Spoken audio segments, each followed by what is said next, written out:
Yes, sir. What's going on, everybody? Welcome to the 95 North Sports Machine. Thank you for joining us on this primetime Wednesday night, 8 o'clock, week 9 in the NFL. Pits two NFC teams. The Dallas Cowboys fly down to the Mercedes-Benz Stadium to take on our beloved Atlanta Falcons. And gentlemen, man, joining us, of course, Antoine Smitty Smith, Chris Tipmore, my brother Broto, but we have two very special content creators representing the Dallas Cowboys this evening. We have Jay Tuck and we have Aisha. Ladies and gentlemen, how are you this evening? We'll go to Jay Tuck. Actually, no, we'll go to Aisha, the lady on the panel. How are you? Absolutely. How you doing, Aisha? I'm doing well, man. We don't get to play all that much, so it's kind of cool to see how y'all are operating down there. Actually, like a lot of what y'all are doing. So, yeah, I'm excited to talk and get to know a little bit more about y'all's team. Very good, very good. J Tuck, what's happening, man? Yeah, what's going on, everybody, man? Thanks for having me. I appreciate the invite. It's always a pleasure working with new content creators, especially across the board, man. So keep up the phenomenal work, man. Y'all are killing it out there for Falcons Nation. And also my sister left of me or right to me, wherever y'all looking, man. Aisha, super proud of her, man. But thanks for having me, Cowboys Nation. We're going to talk about this matchup this Sunday. This was a matchup I was excited. I was going to be in the building, man. But I saw y'all got a few victories and y'all started doing the ATL chants and all sorts of stuff when y'all win. I was like, I can't go through that, man. Y'all, you know what I'm saying? Y'all ain't about to start on me like that, man. So, this is one of those games I was looking forward to actually being out there in Atlanta, man. But I had to pass right now because we're a little bit under the weather when it comes to my Cowboys. Hey, man, you can always come and enjoy the nightlife. That's what I said. I was gonna skip the game, just go out there and kick it, man. You know what I'm saying? First of all, Tuck is married. He can't enjoy that nightlife. Oh man, I can enjoy it from the well, I can enjoy it from the that changes things, then, Mr. Tuck. Yeah. I'm just keeping things in perspective. Just going for the food and for the wings, sis. Yeah, I ain't gonna lie. If that was me, I'm not going out there yet. Don't do it, bro. Don't do it, bro. Don't do that, man.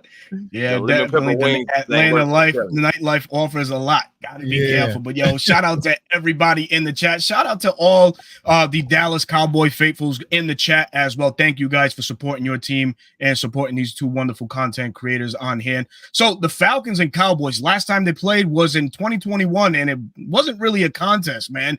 Dallas really wiped the floor with the Falcons, man, to a tune of 43-3. And then ever since, man, it's been like a tale of two organizations shifting left and right. Dallas definitely ascending, as one of the superpowers in the NFC the last couple years. The Falcons trying to find their way, just, find some footing in the NFC period. Been going through a lot of quarterback shuffles, and it now finally seems to all solidify with Kirk O'Chain's under center for these Atlanta Falcons, as we all know, signed Kirk Cousins in March in free agency. But speaking of free agency, one guy that was trending in that direction was your very own Dak Prescott, and Jerry Jones stepped up to the plate, dropped the bag on him. But with that, the accession so far on the play of Dak Prescott, what's missing from Dak Prescott? We look at the numbers from last year. Through 8 games, it's pretty much similar. You guys had an early bye, but relatively the same. The uptick in interceptions are there this year and down a bit on the touchdown ratio there, a little bit higher last year. But what's going on with Dak Prescott in this Dallas Cowboys offense this year? What you got, Tuck? Yeah, I'll start. When you look at Dak Prescott coming off of last season, pretty much an MVP runner-up, and I felt like it was his best season as a Dallas Cowboy. I think the high expectations was coming off the salary, the new contract, and different things like that. But for me personally, I felt like this Cowboys offense took a step back, right? So you lose Tyron Smith, even though it's just Tyler Biadasz, it isn't a fancy name. So now you're going out there when you're starting with 2 rookie offensive linemen. Then you lose Tony Pollard, right? And there's a whole conversation, civil war about the running back room, whether it's Rico Dowdle or Team Zeke or whoever, right? So I feel like we took a step back there. You have Jalen Tolbert kind of take a leap, who's kind of a third year guy getting some opportunity, but you lost Michael Gallup, so it's like then you have Brandon Cooks who goes down. So I feel like when you look at Dak Prescott right now, I know a lot of people look at the stats, they look at the interceptions, but it's a chain reaction, right? Our offensive line isn't protecting well. We don't have any run presence, right? Our wide receiver core is still kind of growing outside of CeeDee Lamb. Jake Ferguson hasn't looked like the way that we kind of expected. So he kind of put everything in the mix, right? It's just a recipe for disaster. And that's not even talking about the Mike McCarthy play call and the space and the concept. So I just think that things are starting to fall through the cracks a little bit.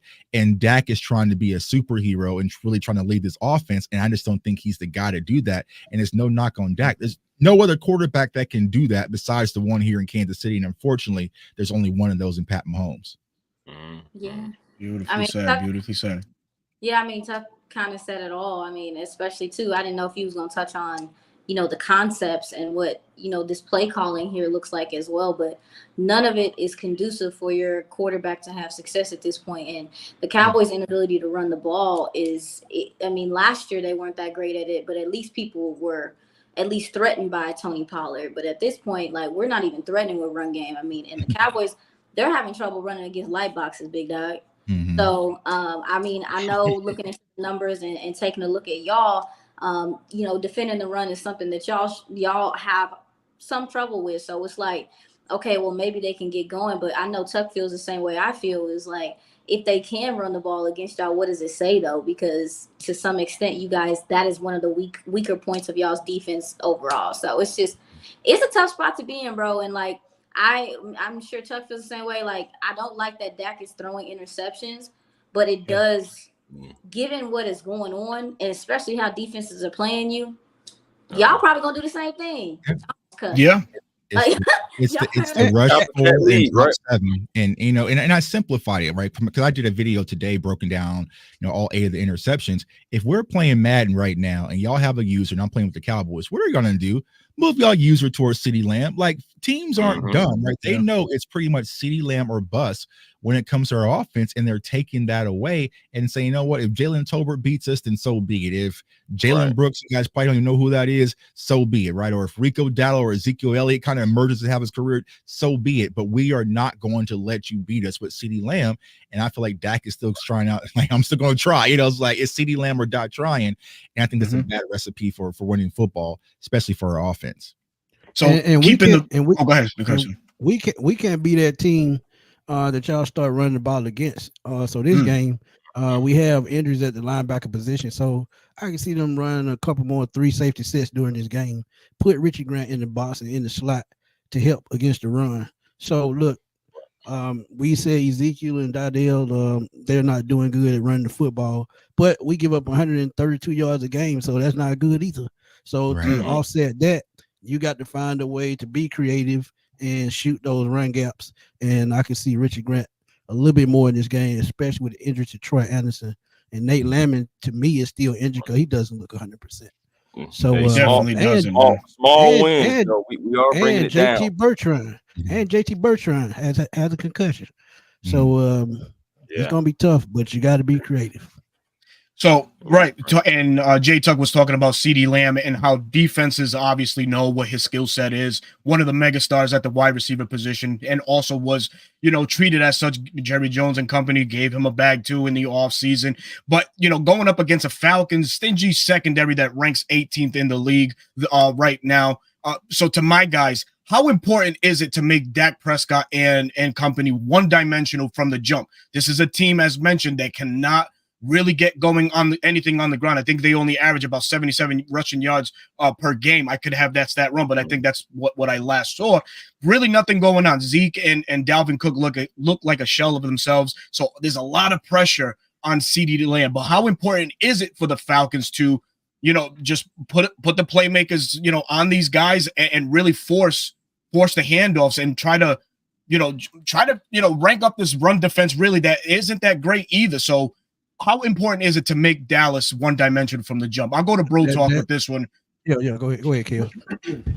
I mean, it's key. We saw what San Francisco was able to do and limit the Cowboys' offense, making them one-dimensional. Just like Jay Tuck said, is you start keying in on CeeDee Lamb. The safeties can kind of shade over, and they're not worried about the other guys. They're not worried about helping with their run fits, run support. So if you get them in that one-dimensional spot, people like Jesse Bates can free roam a little bit, especially if CD's to his side, cheat a little bit and just look where Dak's keying in down the field. And then you have Justin Simmons returning as well, who has that playmaking ability that can do the same thing as Jesse Bates. Haven't seen it really this year besides the game against the Chiefs. So maybe this week he just kind of learned and what he needed to do, but you make the team one-dimensional. I'm an avid Dak defender, and these guys can speak to it as well. Mm-hmm. But when you get him in those situations where it's CD or bust, that's where the mistakes start happening. That's where all the Cowboy fans start saying, oh, Dak sucks. He's not living up to his contract, et cetera, et cetera. And that just benefits us as a Falcons defense that, yes, we are struggling against the run. And I think the Cowboys will find success, more success than they've had this season. So it's going to be substantial, critical, whatever word you want to use, that in the first half, you make them one-dimensional and you get them behind to where Mike McCarthy has to abandon the script, and it's pass heavy. It's like, let's throw the ball as much as we can because we got to play catch up. And that's a great point, right? Because I've talked about this.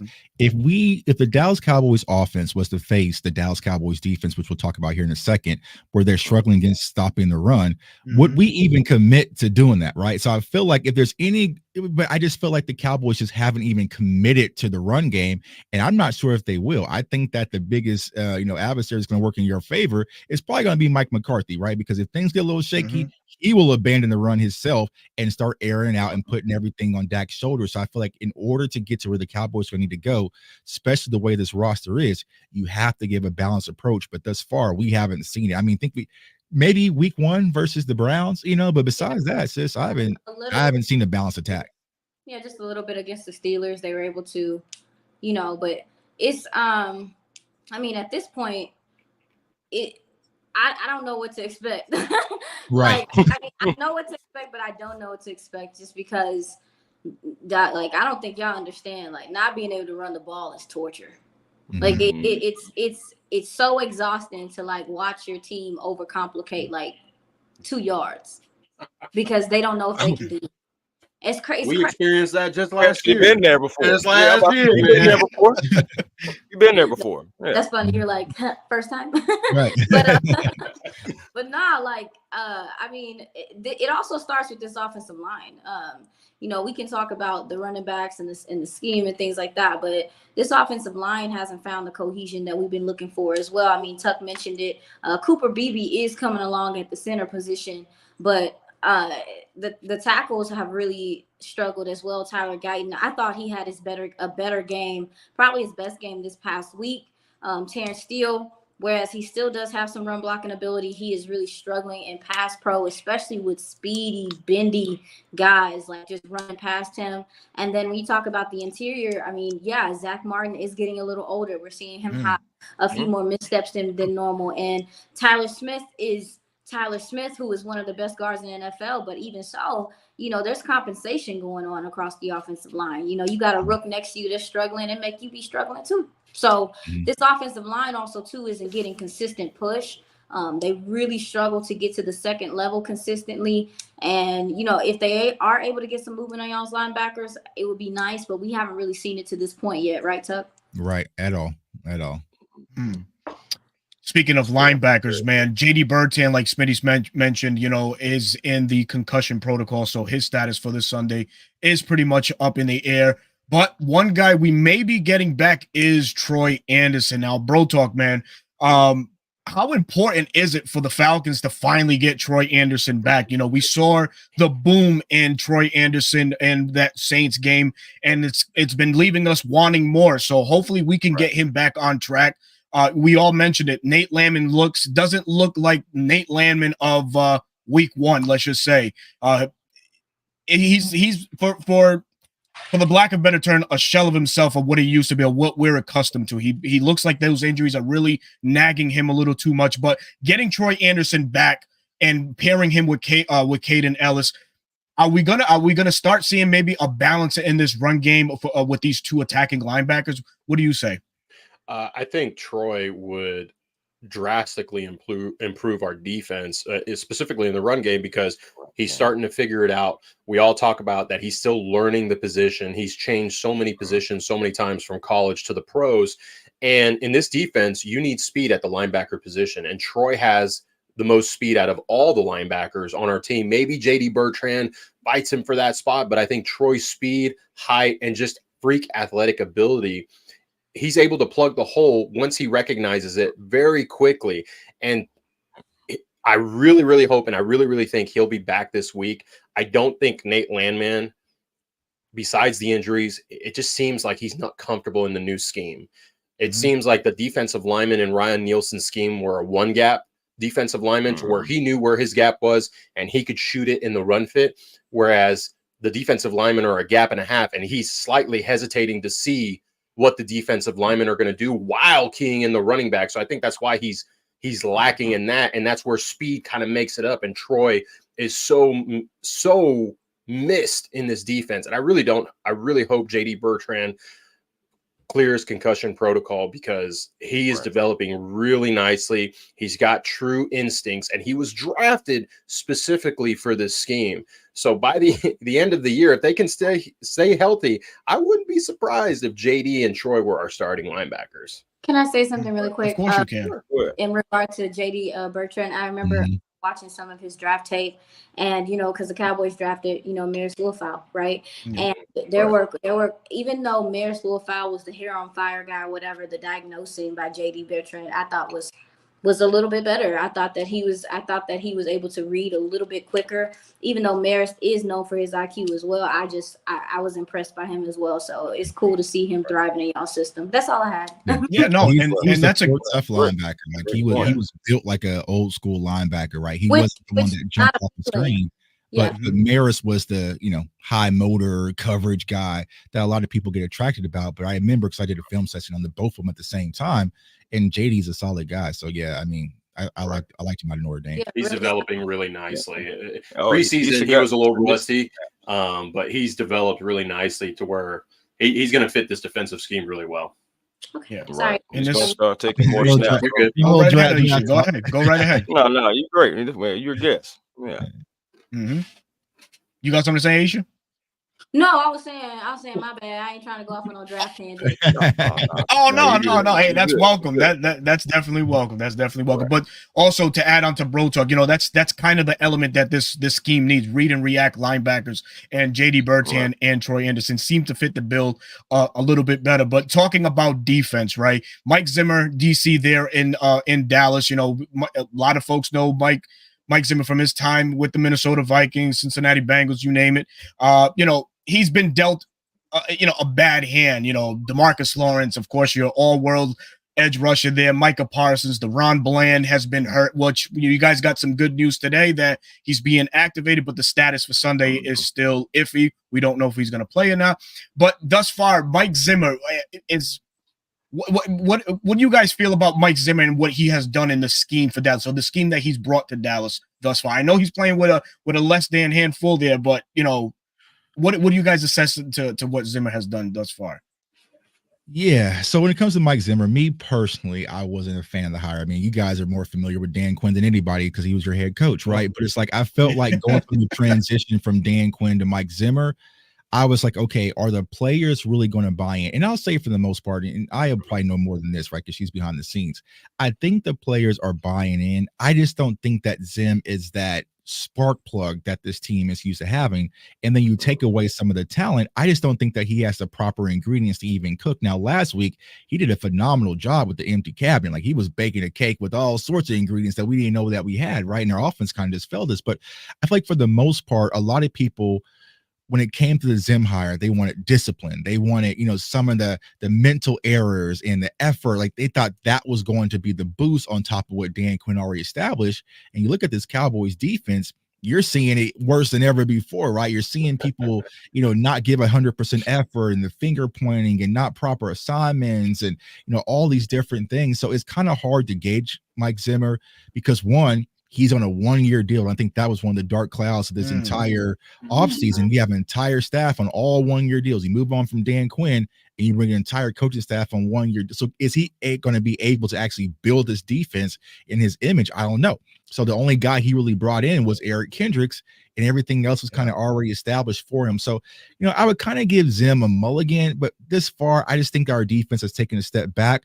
I think the biggest step back that we saw, Dallas Cowboys under Dan Quinn, we were known for being turnover machine, like getting turnovers, getting interceptions. And I mean, I don't even know the last time we got in a turnover. I mean, we even gotten one. So it's like We just miss a lot of those opportunities with Dan Quinn. And then when you have the interceptions, combine that with not getting turnovers, the turnover margin for the Dallas Cowboys is horrible. And me personally, that's my winning formula in the NFL is the turnover margin. Yeah, I mean, Tuck said it all for the most part, but you know, Tuck talked about the transition from Dan Quinn to Mike Zimmer, and one of the things that I was actually excited about more so was the usage of the safeties and how that was going to change in the Zimmer system.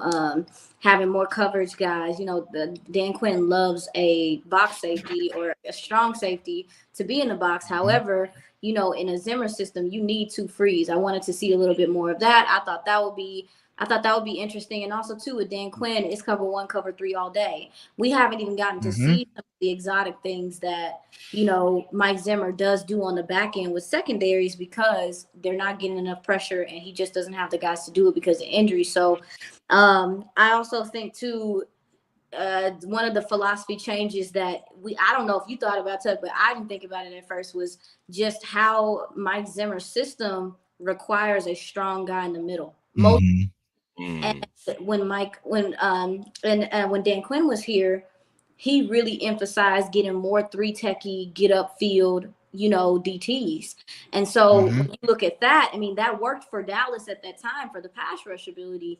But now they don't have guys on the interior that are strong to hold up blocks. And that is something that is essential to what Mike Zimmer likes to do. And in turn, is putting a lot of stress on his linebackers. The linebackers aren't even being able to do some of the things that he uses them to do typically. So they're not, to your point, Tuck, like they're not really even getting the opportunity to rush the passer because people can run the ball on them. You mentioned the talent and all that stuff, but as far as this philosophy changes and stuff like that, it's like this is a very big change. And I think Cowboys Nation, and I'll even include myself, especially in the beginning, I didn't know how big of a change it would be from a schematic standpoint. But then also, too, I think the temperament, to your point, Tuck, is different as well with they handle things and how they're being coached. So yeah, I mean, I'm off my box, but yeah, it's a lot going on. No, definitely. Well spoken, well explained too, man. Yeah, absolutely, man. Smitty, on to you, man. So the Falcons, known in their early years of always being blessed with wide receivers, you know, Julio, Roddy, but we haven't had a duo in recent years like Julio and Calvin. Now we're starting to make our circle around the NFL, and Drake London is becoming a household product. So is Darnell Mooney, which, may I add, is probably the steal signing when it's all said and done of the 2024 campaign for our Falcons. And what you can, you know, best way you can explain it, man. Darnell Mooney and Drake London on this Falcons offense to you is what, my friend? Your mic. Uh-oh. My bad. There we go. Now you good. They came out and said it earlier today, man. Who gonna stop us? You got to pick your poison, and I agree with them a whole 100%. Y'all seen Darnell Mooney when he was in Chicago, man. He did not have a quarterback.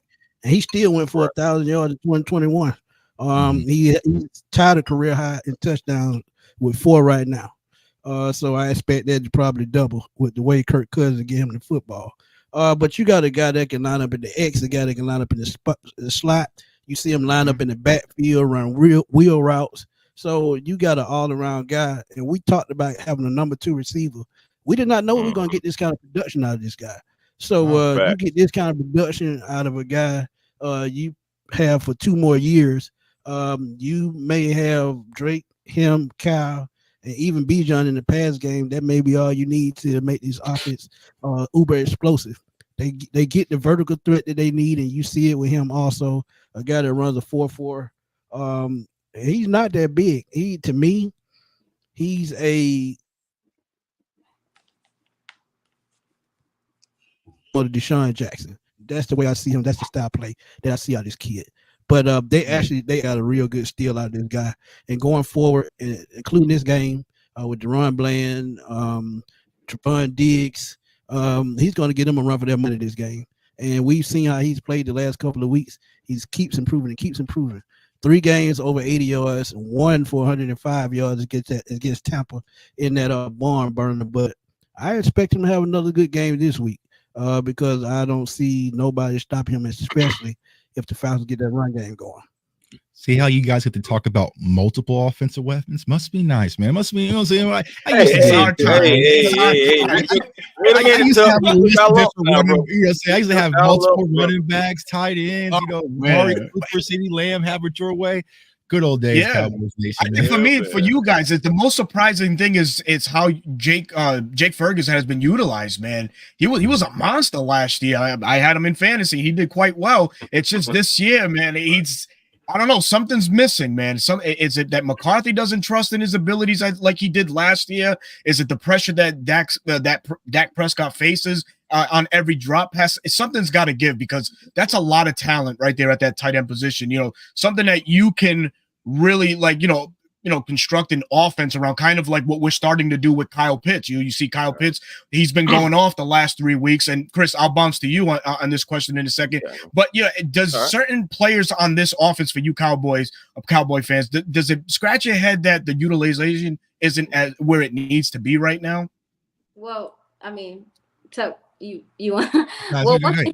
I mean, in regard to Jake Ferguson, number one, he is dealing with a knee that he's been dealing with for the majority of the season. If I'm not mistaken, it's like an MCL sprain type situation. So he's been dealing with that. So you don't see the same wiggle from him in the passing game. But also, too, I'm sorry to tell you, I talked to y'all about the offensive line earlier. And when you having to max protect, like when you having to when your tight end is always having to chip, always having to stay in or slide protection and things like that, it does make you there's not as many receiving threats by default, on top of the fact that you don't really have the talent out there to win one-on-one. So to your point about his usage, it's part of it is the injury, but a lot of it is that he is having to be an extension of the offensive line, and that is taken away from his ability to be a receiver. Facts. And I was going to ask you that, I know that he did have the sprain. That was what, versus the Saints game? I mean, it was early, but it was early, yeah. But I feel like because I went back and did the film on him, it feels like he's not the same Jake Ferguson, just from a separation standpoint, from a burst standpoint, and that was going to be a key focal point from our offense. But still, even with that, we're still not scheming him properly. But it's because of what I was mentioning, is that he's having to help with the offensive line, because last year the Cowboys ran a lot of 12 personnel. Schoonmaker really didn't work out. We lose John Stevenson to another ACL tear. We have Brevin Sponford play a little bit more, but we're playing a lot of 11 personnel right now, which he has to chip. He has to help. He has to help some of the young guys, and he really just hasn't gotten involved offensively as a pass receiving threat that a lot of Cowboys fans expected. But they made but the Cowboys made a lot of their money in 11 though, despite just like the Falcons. Yeah, 11 personnel. Well, doesn't that fall on Mike McCarthy? Like, doesn't that fall a little bit on him? Yet, because we're seeing that transition for Kyle Pitts, where he's having to stay in and chip, but now the production is upticking. So, to me, yes, the injury is maybe hindering him a little bit, but at the same time, as an offensive play caller, he is essentially, with Brandon Cooks out, your number 2 best receiving threat. Exactly. Yeah. You have to scheme for Jake Ferguson like he's your wide receiver. I honestly been saying you have to scheme for him like he's your wide receiver 1, right? Because that takes the pressure off of CeeDee Lamb, especially in between the middle of the field, between the hashes, right? So you want to get him involved because Dak needs that safety blanket. I mean, if you go back to when he had Dalton Schultz, even though Dalton Schultz was the most athletically gifted, right? He was a safety blanket, the guy that can move the chains, that knows how to sit in the spots of those zones, right? You need that for Jake Ferguson. But if you're only giving him 4 to 5 targets, these teams are just daring. I think defense are just daring the Cowboys off. It's like, I dare you, bro. I dare you to give Jake Ferguson 12 targets. You're not going to do it. And you're not. They're not back in the middle of the field really either, and that's limiting too. So stop. Continue. Don't up here. No. We gotta preview. We gotta preview both teams. But hey, staying on this tight end notion here, man. Kyle Pitts, man. Some would say, hey, he arrived in 2021, broke all marks for the tight end position. But I strongly feel, and I think that my guys can agree with this. Kyle Pitts has arrived in 2024 under Zach Robinson. finally knowing how to properly utilize this young man and his talents, hit him in stride, man. He's not like we've mentioned so many times on this show. He's not a guy that's going to find the soft zones and coverages, sit there and wait for something to happen. No, you got to hit him in stride. And damn it, Kirk Cousins has been hitting him in stride. So, Chris, other than the bonehead benching that he took last week against Tampa Bay on that play, he deserved. Kyle Pitts getting him. Yeah, he did deserve that. Getting him going early and often in this game. What's your thought on that, brother? Well, just overall with Kyle Pitts, he's a unique physical specimen at the position. He was drafted high, 4th overall. So Atlanta fans, they want that production, right? But outside of coaching and quarterback play, Kyle Pitts wasn't unlocked until really like this season. He wasn't really utilized right, if you ask me, because 22% of Pitts' routes last season was go routes, and that was the highest rate for any tight end. And also in his career, 40% of the time he's been in the slot. But this offense right here has the capability, I believe, of winning across the middle. And that's something that we've seen and we're starting to see more and more. And the thing about this, the system that came from McVay and the coaching tree over there, it never had a player like Kyle Pitts in it. So you think about it. The Rams, they depended on their tight ends, when it was necessary over necessity. So, Zach Robinson is also getting used to having a weapon like Pitts as well. But you see, the more you move him in line, the more he's starting to take off. Kyle Pitts right now ranks the 6th overall in tight ends as receiving when he's in the in line. Cowboys have struggled against in-line tight ends this season, ranking 25th in receiving yards against players lined up in the end line. You got to scoot Kyle Pitts in a little bit, man. Scoot him in a little bit, and I believe that he can take off. He can kill the middle, and Dallas has no one that can stop this man. Nobody. We know. I know. We kind of have a guy that can probably neutralize him a little bit, but he doesn't play. They have him playing special teams right now. So I wouldn't. Who's that? Who's that? So I think Aisha's talking about the safeties. I feel like Wanye Thomas is a guy that can probably fit on Kyle Pitts, but also we have another guy who's Israel Mukuamu, who was a safety / corner coming out of South Carolina, and he has long arms. So he has that lanky body to kind of run with Pitts and cover him, but they play on special teams for whatever reason, right? They don't get a lot of reps. So you're probably going to have Kyle Pitts matched up on the linebacker, or probably Donovan Wilson. It's probably going to be good night. So no Malik Hooker dropping down from that safety spot, possibly, or either or. Pick it however we like it. I wouldn't match either of them up with Kyle Pitts, because I know the specimen that Kyle Pitts is. Like I said, for everyone watching from my channel, y'all know Jay Tuck knows about Kyle Pitts, man. My eyes light up when I talk about obsessed. This I was obsessed with him, man.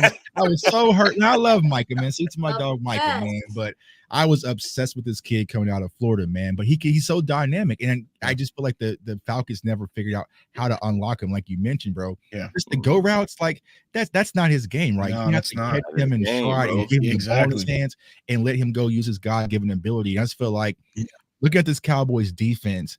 I don't understand or really see how the Cowboys are going to be able to match up with him. But also to consider Drake London. And you also go to talk about Bijan, who we haven't spoken about yet. Like, they're going to have to pick their poison, but their poisons are deadly when it comes to this Falcons team. So it's going to be, One thing that I would like to see more. It's good to feel. It's good to be spoken about. One thing I would like to see more. One thing I'd like to see more of, y'all talked about Kyle Pitts. I would love to see that 83-inch wingspan in the end zone. I would love to see them take more shots at the end zone with Kyle Pitts, because they do that, man. I don't think they can cover him, man. 83 inches at 6'5", it's impossible. Yeah. He's phenomenal, and I just think, from a Cowboys standpoint, I mean, I would feel more confident about our defense going up against your offense if we were healthy, right? So if you told me I had Micah Parsons, you told me I had DeMarcus Lawrence or Deron Bland, to be honest with you guys, I would probably bet that he doesn't play. I think it's because his 21-day window is going to close to make a decision. They were just like, okay, we're going to make you active, but I would be shocked if he plays. So then that leaves us limited at corner. I'm not sure since they spoke about Kalen Carson, who was our rookie corner, but even if he's healthy, he was struggling as well. So outside of that, we just don't have the ammo, y'all. And I think that's the most difficult part when it comes to this Cowboys team. But even when we had the ammo, we still wasn't shooting properly, so that's so that's the biggest concern. So Cowboys defense have to worry about two guys that are leading the league in receiving yards. Like we have two guys that are over 500 receiving yards right now that you guys have to worry about. Right. And then you throw in Kyle Pitts and, like you said, Bijan Robinson, who the past few weeks has been running very, very hard. It seems like he's just been. It's almost like he's fully healthy, like he has no injuries and everything, and you'd be able to see all his twitches, all his little shifty moves. And then you still have our bowling ball, our bully, Tyler Algier, to still have to deal with to wear you down in the fourth quarter. Falcons got to win the time of possession here. We got to continue to beat you down, and then just go ahead and just sweep you on in the dustpan later on. But that's something that we got to do, man. Hey man, I'm sorry, man. Hey man, Aisha, go ahead, Aisha. She's waiting. She's giving signals. Like, yeah. I ain't got no Rambo to shoot back, so you might be on your own. Help. Go ahead. The floor is yours. It's all good. Don't even do it. No, I mean, in regard to y'all's run game and talking about Bijan, I mean, he's pretty much, to me, he's just the total package as far as like everything he can do and everything that you look for in a running back, the vision, the balance, the acceleration. It's just to watch him play, I can't describe it. It just feels like poetry in motion, and to see him, y'all talked about Zach Robinson. I think Zach Robinson, looking at y'all's scheme and just kind of looking at how the ball's distributed, man, one thing that I noticed is that the guys, like y'all's receivers and stuff, they believe in what the scheme is. And you can tell that how they block on the outside. You can tell by how they fire off the line. I mean, even with the motion, like the way they sell motion to really get you to believe it, like I'm sure you guys are happy to have a scheme that's competent. So you have no idea.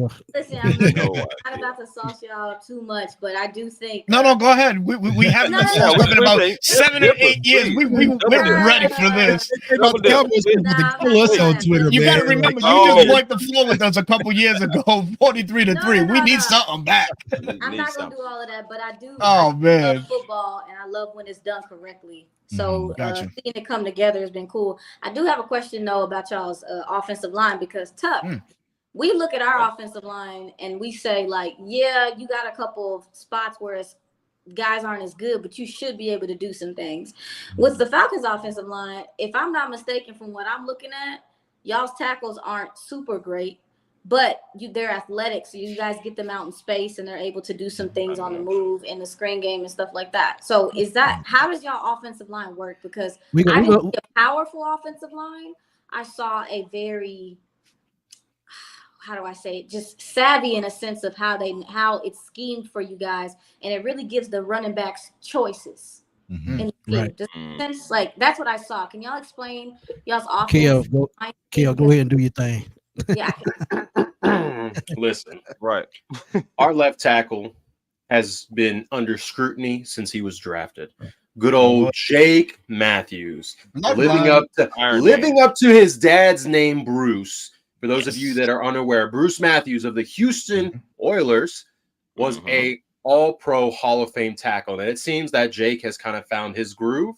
We talk about dad strength. For those of you that are dads, dad strength is a real thing, and he's kind of picked it up. He is an athletic left tackle. Same with Caleb McGarry when it comes to the run game. So if I had to say there was a weakness at any point, it would be him in the pass protection. So that's why no DeMarcus Lawrence, no Micah Parsons. It kind of gives me a sigh of relief because we won't have to chip as much.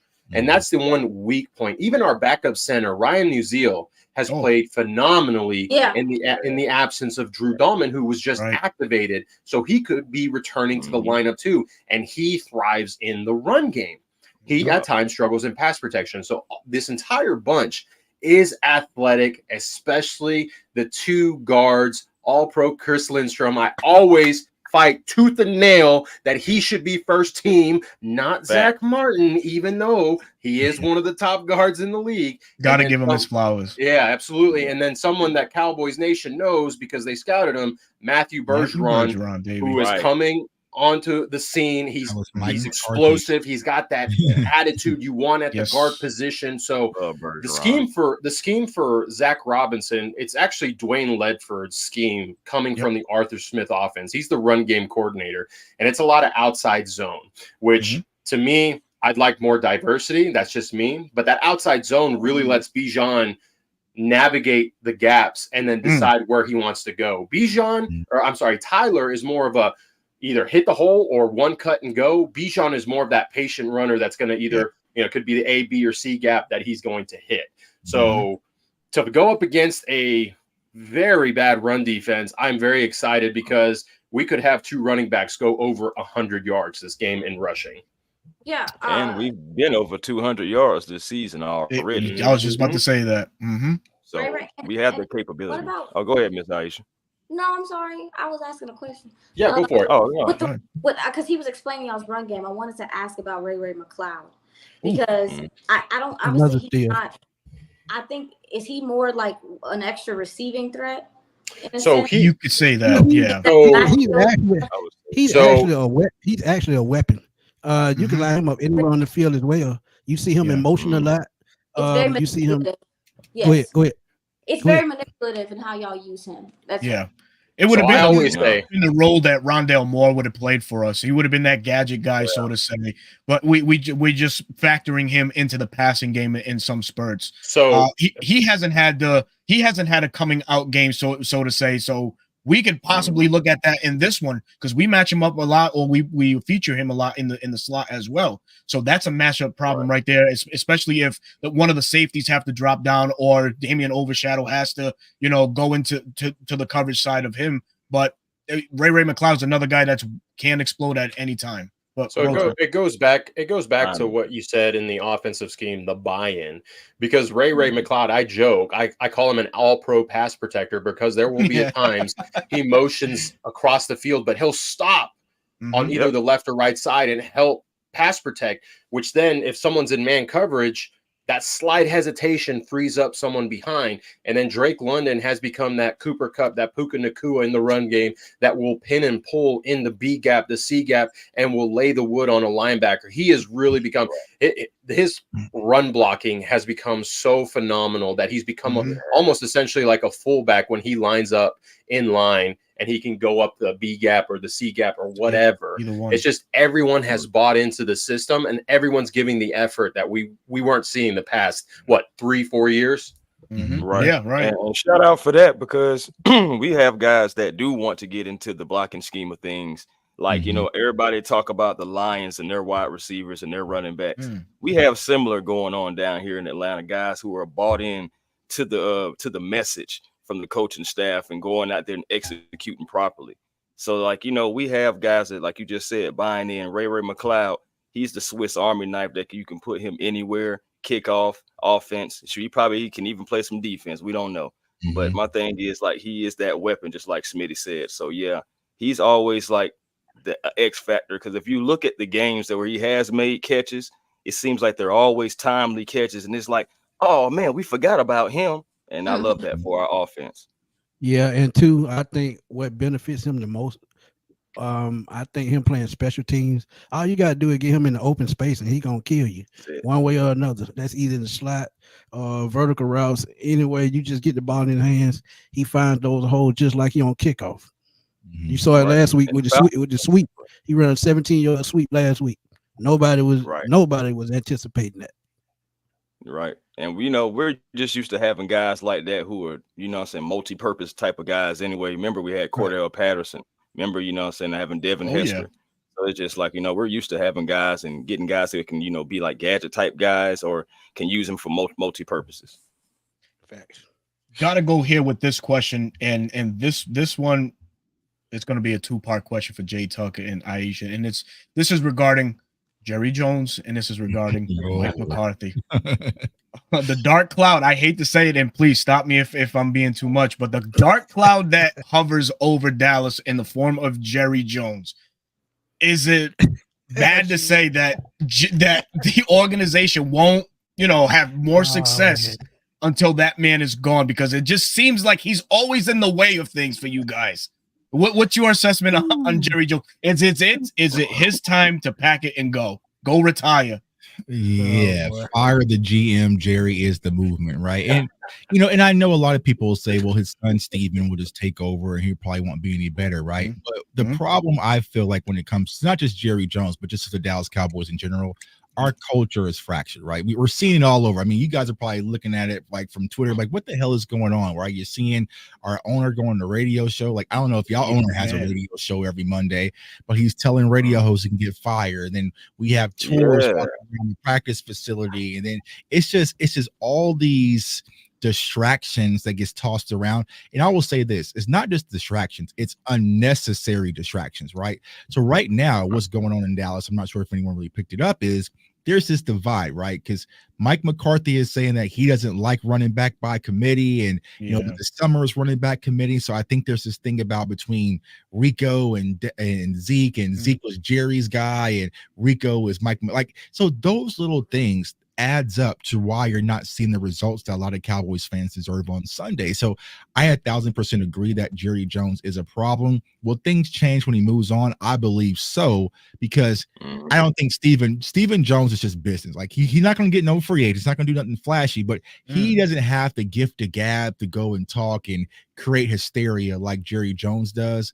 But yeah, it's frustrating as a Cowboys fan because we just want football. We want the football to be the ultimate goal, the ultimate result, the ultimate brand.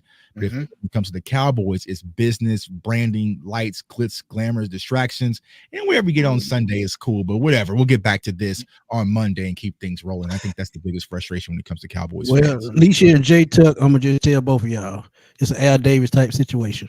Oh yeah, that's what I was thinking. That's where he learned from, and it's just like.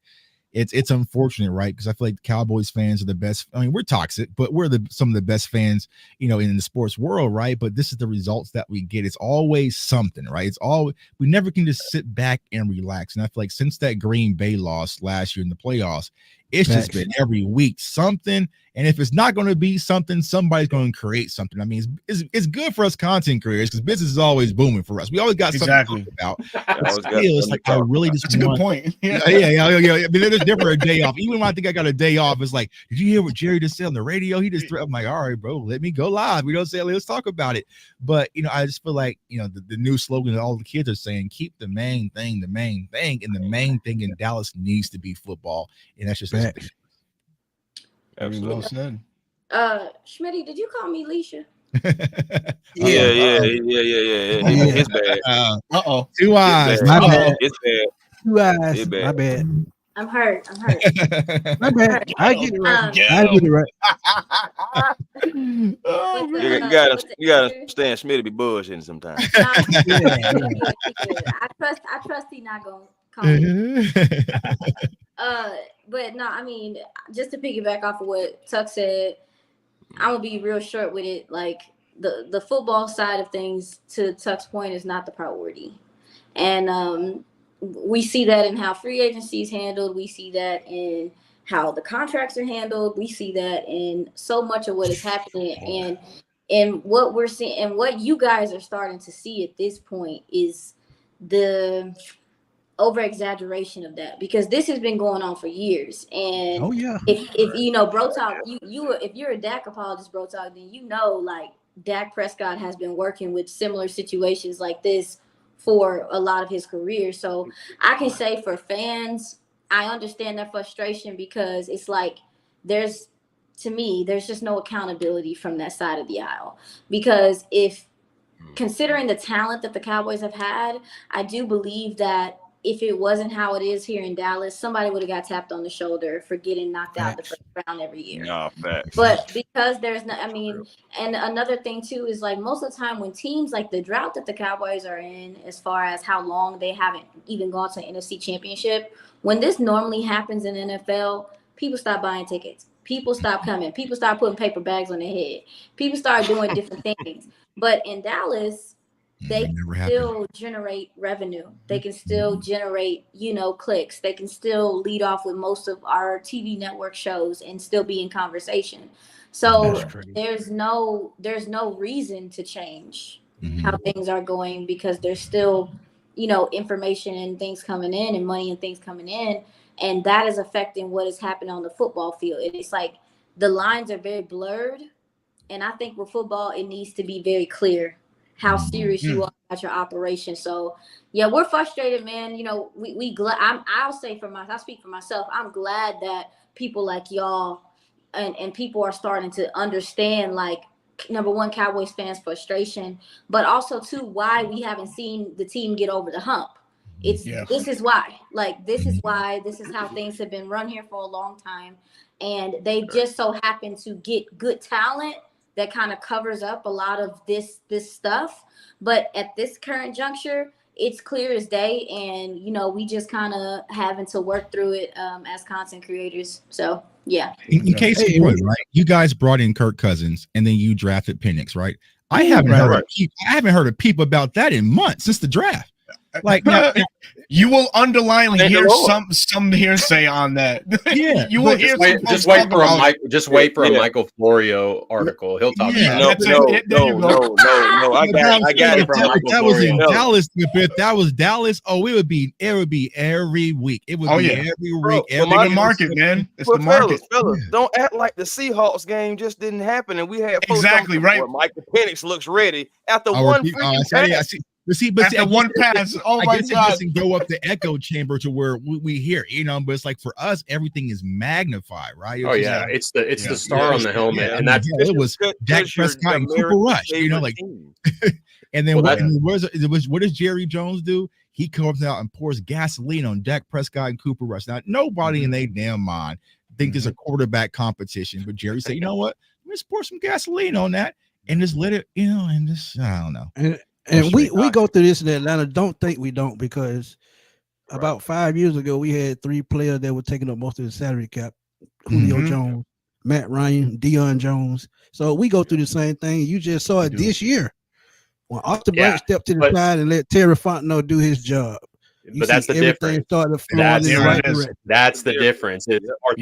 As a GM separate to where he can just be the owner and just kind of have a little bit of say, but Jerry Jones is the jury, he's the judge, he's all of it. All he cares about is the money. I actually live in the Dallas market, so I see it firsthand. My in-laws are Cowboy fans, so I hear the frustration every single weekend, all the time. So I'm actually knee deep in the Cowboys because I live in the city, so I know exactly what fans go through. I knew I liked you. Bro Talk gets it. He gets it. Yeah. So before we move on to our last segment, I have another question for Aisha and Jay Tuck, and this is gonna be rapid fire. I'm gonna give you 3 names, and you just give me a quick reason why. I'll give you the scenario. Mike McCarthy is out in Dallas at the end of the year. You have Bill Belichick, you have Ben Johnson, you have Bobby Slowick. Who are you going with, or who fits this culture in Dallas? Go. I would go with Ben Johnson, but the Cowboys aren't going to go with Ben Johnson because we like the desperate. We like people are out of work.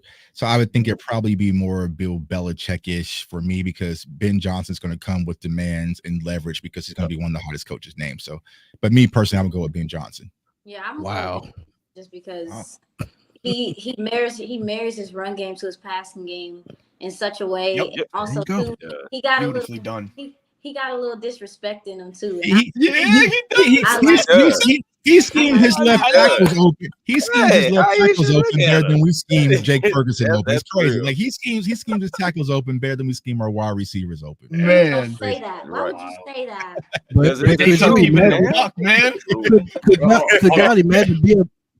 Could y'all imagine Bill Belichick, 2 grumpy old men in the front office at the same time? Oh boy. I don't. That's a new movie right there, Netflix. And that's the real thing to talk about Mike McCarthy quickly. I think that's what's keeping Mike McCarthy safe is I don't know the other option, right? I think the other option could be Mike Zimmer, and then I would definitely. Oh God! If this was when we had a Dan Quince on the rock, I think Mike McCarthy would have been gone. If Sean Payton was still available, then I don't see Belichick coming in under Jerry and letting Jerry run the show still. Like, that's just not Belichick-ish. You know what I'm saying? Yeah, because if y'all remember that back in the 90s when they hired Bill Parcells and him and Bill Belichick, the same person. Exactly. So, the same thing. I hear And Urban Ben Meyer Johnson, he looking has for work. demands as well. Who I just need put that? personnel. Hey, don't put that. I mean, that evil I on just me. heard that he's Don't looking put for that work. evil on us, man. With no Urban Meyer in Dallas, man. Don't No. do that to us. You know what I'm saying? Wow. No. Don't. Talk about it. Talk No. talk about talk about what Yeah. it is, Nightmare on Elm Street, a new nightmare. Yeah. Yeah. I'm just messing. I'm just messing. What you got, yeah. Rachel? Yeah, no. So this is great. Thank you guys, for coming in and really just talking about your Dallas Cowboy. I hate to say the word woes, but unfortunately at 3-4 and the way things are going, it just feels that way. But you guys have been keeping it very transparent and keeping it a buck. So now we move on to the last portion of the show where we go. You want to go X Factors? Let's go X Factors, and then we go score prediction, and that's the show. So X Factors for each one of our ball clubs. I'll go with Bro Talk. Bro Talk, what do you feel? X Factor for this Sunday, 1 offense, 1 defense for the Falcons. Go, my brother. I'll start with defense, and I'm looking at you, Mr. Third round trade person, Mr. Matthew Judon. It's been a while since he's wiped his face mask from a sack. Okay. You guys talked about the offensive tackles for the Cowboys struggling against speed guys. Well, he's not a speed guy. And I've watched Terrence Steele since his days at Texas Tech. And if you can start bullying him around, you can make things happen. So, Matthew Judon, I need something from you this Sunday. And offensively, it's the two-headed monster. What do we call what they don't want to be called Thunder and Lightning anymore. What do we call them? The running backs. The running back. I need chunk plays. I need clock. I need clock eating ability, because even if we make the Cowboys one-dimensional, if Dak and CD are on the field, things can happen. Things can get hairy. And Falcons have PTSD. Falcon fans have PTSD when it comes to games that you should win, and then, they lay an egg. So I'm looking at you, Bijan and Tyler. Give me something good. 2 100-yard rushers. I love it, man. Chris. Oh, man, okay. I ain't gonna lie. I was kind of going Judon too. Forget you, bro. But let's see. I'm gonna go for offense. I'm gonna go with the whole entire offensive line. Continue to keep Kirk Cousins upright, because when Kirk Cousins is kept clean, he first of all, the man completes 72% of his passes, for one thing. 10 touchdowns, only 1 interception. It's when he gets pressured, it's when Kirk Cousins gets into trouble. That's where 6 of it, the rest of his interceptions have come from, all 6 when he's being pressured. And of course, the percentage is down by 12%. From 72 to 60. So the offensive line continue to keep Kurt upright so he can continue to throw accurate passes to our receivers, our skill players, period, getting them open, being able to hit them in stride. This is a time where the Falcons can really use this to kind of beat up on the Cowboys a little bit and get right, continue to fine tune things as you continue to push forward through the season.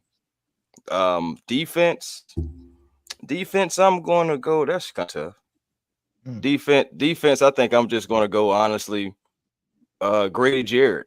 I need a little bit more from you, sir. I mean, you're coming off an injury, I understand, but if you're going to be out there on the field, I need you to give maximum effort. He's played well, but he hasn't been the Grady that we just really have been accustomed to. So I need Grady Jarrett to give that line some push. Bully those guys in, man. We got to get some sacks. We got to get Dak on the ground, man. We're a bottom of the league in pressures, QB hits, QB sacks. And luckily, we have our back end, our secondary, who has 7 interceptions, which ranks us 9th in the league. But we got to get home against Dak, because we don't need him back there smoking cigarettes, having all the time in the world to find a receiver, though. You don't need that. Very good. Smith, what you got? Yeah, I'm going Darnell Mooney on offense. Like I said, man, I can see him having another big game. He's going to be possibly on the number 3 corner for the Cowboys, and I think he's going to take advantage of that. And so is Kirk Cousins. The way their chemistry has gone from first game all the way up to now, I would have never guessed it. So Darnell Mooney would probably be my guy on offense, because, like I said, you can move him around, slide X, backfield, whatever you want to do. He even throws flea flickers. Guess that. Darnell Mooney on offense and defense. I'm going to challenge Jimmy Lake, like Kev always say. You got to challenge Jimmy Lake, because Chris said it with the secondary.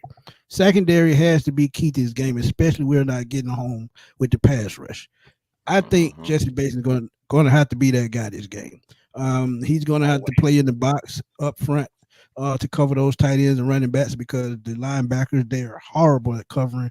So, again, I would like to see more 3 safety sets this game to help with that. And Richie Grant plays the slot well.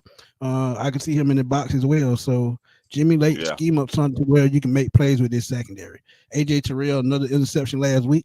That's 2 this year. That's more than he had the last 2 years combined. So, Jimmy Lake, scheme up some of this secondary, man, to make plays and force turnovers. Okay. Absolutely. I'll go last. I want my guest to go first. So, J-Tug, Aisha, please, your X factors for this game for the Dallas Cowboys. Yeah, I'll go first. Even though it's kind of contradictory what I talked about earlier, it's going to have to be Dak Prescott, right? I feel like if anyone's going to lead this offense, help ain't coming, y'all. Help ain't coming anytime soon, right? Saying offensive line, we're not going to trade for nobody. We're not going to trade for no wide receivers. Our running backs are who they are, right? It's going to be up to Dak to play smart football and lead this offense and get them on track, right? And I feel like this team can rally offensively behind Dak Prescott. Defensively, we need a whole lot of help. But I'm going to go with DeMarvion Overshown, right? I feel like DeMarvion Overshown is a guy that can be a spark plug for our defense to go out there, meet Bijan in the A gap and B gap and also stop some of those outside zones. But also, like, he was converted safety to linebacker at the University of Texas. So he has some of those coverage skills and he's kind of lanky, has that size. So maybe he can disrupt Pitts a little bit as well. So I'm going with DeMarvion Overshown, but also defensively, someone in the interior is going to step up, whether that's Osi Odigizua, Mozzie Smith, you talked about Matthew Bergeron. I was Bergeron, but it is what it is, man. Y'all not going to trade us anytime soon. So somebody in our defensive interior is going to need to step up and, just like Aisha said, help stop the run and anchor in. Really anchoring because we're getting blown off the ball. I mean, some of these film sessions, y'all, it's just, I don't know. I'm not sure how they still getting a check for some of how damn. I'm seeing bodies in the dirt getting blown off the ball. So that definitely has to change because if not, Atlanta's going to run the ball all over us once again. So it's just going to come down to toughness, right? Stopping the run is just attitude, want, will, desire. And I think the Cowboys defense is going to have to finally just man up and say no more, but we'll see what happens. But Dak Prescott, you're going to have to lead us some way, somehow. So. Tuck kind of took mine as far as the DeMarvion Overshown. I feel like you guys have a lot of speed, and he's one of he and Maris Lewifeld, but mostly DeMarvion because his length is a problem. It's one of the only guys that I think can match that intensity, but also to fly around and make some plays. Also, too, we have had the opportunity to see him do some blitzing off the edge. Maybe attacking the tackles that you guys are saying like. They are doing fine, but you're not going to They're doing okay. Yeah, you know what I'm saying? Like, so DeMarvion Overshown was my defensive player, but I guess I could factor in Maris Lewifeld as well. And again, like, those are just our 2 fastest linebackers. With what's happening with the defensive interior for the Cowboys, it puts a lot of stress on this linebackers, and you guys do so much out the backfield. I mean, sometimes y'all go 21. I mean, bro, listen, they're gonna have their hands full. So that'll be my defensive side, and on the offensive side of the ball, listening to y'all talk about y'all's defensive line, I think the Cowboys' offensive line is my X factor and how they play. If they're able to get anything going in the run game to at the very least keep y'all honest. At the very least, keep y'all. So for me, I want them to dictate coverage as opposed to letting coverage control what they do. Going so we'll see. Those are my 2, the offensive line and DeMarvion Overshown as well. Right. I'm going to go defensively. I'm going to go Damone Harris for the Atlanta Falcons. I mean, the Atlanta Falcons, the good one, I think, right, Bro Talk? I think that Damone Harris's presence in this Falcons defense the last 3 weeks has helped the run defense actually come down a bit. I think the Falcons are now ranked, 21st, but 21st. But I think a lot of that has to do with Damone Harris's. 21st. Yeah, man. A lot of that has to do with Damone Harris's play. Sets the edge really well. He's been getting to the, kind of been getting to the quarterback. And as Jimmy Lake and Raheem has been saying, the sacks are almost getting there, and Damone has almost been getting there. I think he has some favorable matchups this weekend against your Dallas offensive line. So I look for Damone Harris to make some noise in this game. Offensively, I got to go with Bijan and Tyler, right? That's the thing. You got to attack the weakness of this Dallas Cowboys. Gave up 223 yards last week to a San Francisco team without Jordan Mason, without McCaffrey. So what are you going to do to really stop, a two-headed monster like this, right? You stack the box. Now you have liabilities on the island, and some other guys that draw some coverage assignments. So it's pick your poison, as Jay Tuck alluded to earlier. So my X factors are Damone Harris in the running back tandem of Algier and Bijan Robinson. And we'll go into our last portion of the game where we include the chat, and everybody please get involved. Score predictions, ladies and gentlemen. Score predictions. I'll start with Aisha and Jay Tuck, our Cowboys content creators, and then we'll close it out as the Falcons. But Aisha, your score prediction for Sunday. I'm gonna go. Y'all been putting up 30 plus a game, mostly. Mostly. Okay, I'm gonna go 32-17 Falcons. Hey, I like that score. I like that. That's a good score, Aisha. I hate to say it, but you just keeping it a buck. That's all. Yeah. And we appreciate you. What you got, Tuck?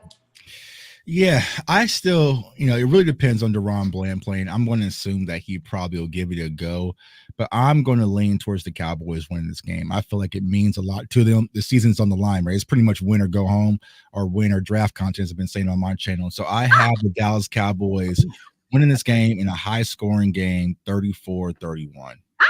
Got me out here looking crazy. No. I mean, you by yourself, ma'am. Yeah, I just feel like the Cowboys are going to just win the. And when I did my preseason predictions as well, I had us winning this game, and I just think that the Cowboys are going to come out there and scrap back to the wall. Dak Prescott, I just think they're going to just do it this game. This is my last one for them. You know what I'm saying? If not, bro, we wrapping all this stuff up. Yeah. Oh boy, we're about to pack it up. So Aisha's already packed in. So. Yeah, she's already packed. You know what I'm saying? I got my bags packed. Got a bag packed, baby. My bags is packed, but my toothbrush and my deodorant. Okay. She ain't all the way there yet. She needs some time. She needs a few more minutes. She ain't brought her luggage downstairs yet. He's still upstairs. Don't let my score prediction fool ya. Oh man, bro talk. What you got, man? It was actually pretty similar to what Aisha said. I think it's close for the majority of the game. I think we're going to be frustrated as Falcons fans in the first half. But as we've seen, is we are a second half team, kind of like what we did to the Panthers, and we pull away a victory, 31-17. Like it. Go ahead, Chris. On me. Oh, yes, well, shoot, man. For one thing, this is another opportunity for the Atlanta Falcons. Okay, another opportunity to stamp that you're a good team, that you beat the teams you're supposed to beat. You failed against the Seattle Seahawks. Here's another opportunity. Let's go ahead and take care of business at home. You know what I'm saying? Being able to bounce back at home. And let's take care of the Dallas Cowboys. Let's say 34-20. I'm in the same ballpark. Come out, hit them in the mouth early, jump out to a fast lead, stay out front. I think Dallas can close the gap a little bit, but the Falcons run away in the second half. I'm going to go 34-24. Man, that's beautiful. I'm going to give you guys this credit. You guys fought your asses back against San Francisco. You guys almost pulled it out. And you know what? I can see you guys doing the same thing. So I'll go a modest 28-24 Falcons at home. Yeah, so that's what I'm picking. And that definitely right there, that concludes the show. I want to thank Jay Tuck and Aisha for coming through as our guests. You guys have been fantastic. I really appreciate you guys taking the time out of your busy schedules to come and join and come and rock with us first and foremost. But Jay Tuck, man, please, and Aisha, of course, please let us know where they can find you. If you have any projects that you guys are working on for your platforms, please, the floor is yours. Promote your hearts out there. Go ahead, sis. Oh, yeah. So you can find me on Girls Talk, Boys Talk on DallasCowboys.com, Monday through Friday at 4 p.m. our time. Also, too, I'm on DLLS Cowboys here in Dallas. It is at 11 p.m. our time here every day, except for Wednesday, because I be going. New projects I'm working on. I did my first film study, my film breakdown on our company website at DLLS yesterday. So keep an eye out for that. I'll be doing that a little bit more often because the ladies know football too. And Yes, I thank appreciate y'all having me on. This has been real dope to learn more about y'all's team from y'all perspective. Thank you. Thank you. Thank you. Thank you. Yeah, you can find me at all social media platforms at JTuck151. That's Twitter, Instagram, and also TikTok, man. I'm a little delayed on TikTok, but we working around on it, man. So appreciate y'all on TikTok, man. But my YouTube channel is CFO Sports. Come on through, man. We do a lot of Dallas Cowboys content, but we do a lot of draft content, man. It's kind of my specialty. So we're about to start gearing up actually this Saturday, start breaking down prospects. And it's not just about players the Cowboys might take. They might be Atlanta Falcons like Kyle Pitts, right? So I'm come over, like to have a stuck on that. You know what I'm saying? Like, yeah, man. You know, I mean, I should at least get like a gift card or something for y'all. You know what I'm saying? Like, we got a gift card for you, Sunday, brother. Oh, we don't draft tight ends in the first round, Tuck. Well, they did it, and it's damn sure panning out right now. But yeah, man, just come over, like talking football. Follow me on Twitter. Also, I have the X Picks project with my guy Des Bryant. I'm on Twitter as well. So if you're into sports betting, do a lot of different things. It's create a community for a lot of sports bettors and cappers right now, giving out free picks, free plays. There's a lot of community fun stuff, man. Tying fans closer to athletes is pretty much Des's motto, man. So having a good time over there. So yeah, thanks for having me on, guys. I appreciate it. Keep doing an incredible job, and hopefully the Cowboys get a win on Sunday. I can come back on, maybe Sunday and maybe flex a little bit. You know what I'm saying? Post game, you're more than welcome to come through post game. We'll be on. Either I'm gonna come back on, or you're gonna send me the link and I'm gonna ignore it, man. I know. Wow, you're a real one, man. Ignore it. I love that. That's cool. We're gonna get left on red. Yeah, that's cool. Yeah, so I got to take a shout out to you said that. So hopefully we'll see y'all in the playoffs. Yeah. Right. Yeah. Playoffs. Ooh, we got a long way to go. Cowboys aren't even thinking playoffs. Hey, Jay Tuck, man, you can't forget tomorrow night. What time does the NFC East roundtable come on? NFC East, we don't know, right? Because a lot of these people forgot we're fathers, and a lot of people forgot about trick or treat. Halloween. They're old, you know what I'm saying? Yeah, it's Halloween. Yeah, they're done, but we got little ones. I'm like, y'all, you know what I'm saying? I forgot about I'm out of that phase. I'm but the thing is, my door is going to be ringing nonstop. My dogs are going to be barking. So I was like, we got to get the proper time. But yeah, the NFC East roundtable on Roundtable Sports, man, we do that every Thursday night. So, come on over there, man, rocking with the guys. It kind of sucks right now because my team ain't giving me no ammo, but it's a good time rocking with them over there. Man, I bet Rio's giving you a hard time over there. Here's the crazy part. I believe in the Commanders more than Rio believe, but now he's flexing on me, bro. It's like, I had y'all as a playoff team, and you told me I was tripping. So it's like, actually, bro, you're like, damn, man. Shout out Rio, man. Started from the bottom, now we here, man. Yeah. Bro, talk to him, man. Oh, you guys know. Find me at BK Squared on Twitter. Daily Atlanta Falcon content, thoughts, and whatever have you. Not just Falcons, but NFL as a whole. I actually commented on J Tuck's post about Micah Parsons. I don't know if you saw it, but Micah Parsons is going to be a Falcon soon. You might have scrolled right past that one. Yeah, see, I left you on red, bro. But you can also find me on TikTok, daily content. I actually just did a film breakdown of the Dallas Cowboys, couple plays from the 49ers games. I do breakdowns of everyone, not just Falcons, on TikTok. And then the YouTube channel, still dragging my feet on it at Dirty Bird Central. It's coming, guys. I promise it's coming. Chris. Hey, man, thank y'all. First of all, thank our guests for coming on, and being a great part of this show, man. You guys have some brilliance in minds, Aisha, J Tuck, peace and blessings to you for that. But A1 Forever Sports, that's the platform on YouTube. We be generational because there's always time to be. You always can have more if you don't settle for less because you always can have more with the vision. And if you haven't done it already, please find your peace today. Positive energy always creates elevation. And that's how you find your peace today. Please follow me on Twitter, A1 Forever, Instagram, A1 Forever, TikTok, The Real A1 Forever. And of course, like I just said, YouTube, A1 Forever Sports. Peace and blessings to you all. And y'all know where to find me, man. Smitty Sports Machine on YouTube, Fatboy_21 on Twitter. Just like J Tuck, man, I'm with the Roundtable crew, man, every Tuesday night, 7 p.m. NFC South Roundtable, man. We go at it back and forth. And man, trust me, we have a ball. So y'all make sure y'all tune in every Wednesday night here at 8:00. Thank y'all for joining us tonight. And Sunday we'll be back post game because we got to talk about this game and give y'all the lowdown what we saw on the field.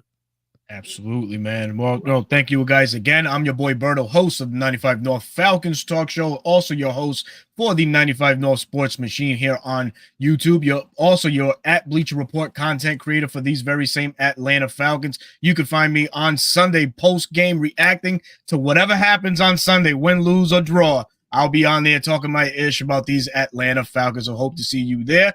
We'll be right back on YouTube with Smitty and Chris and whatever guest. Hopefully it's Jay Tuck. I'll leave it at that. Let's see if he wants to come through and you know, do the verbal jab a little bit more with this game. I'll definitely pull up, man. Shoot me the late. I just want my Cowboys to last to the fourth quarter.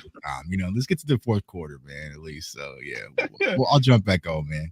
No doubt, man. Always welcome. Same for you, Aisha. Miss Aisha, you come on through too. Come on through. Yeah, that's what I said. Both of y'all invited back. Oh man. Come on, pull up. Don't be like that. Respectfully, she said no, man. But man, that's gonna do it for the show. We'll give you a Wednesday night back. Thank you, everybody that joined us. We will see y'all soon, everybody. Peace.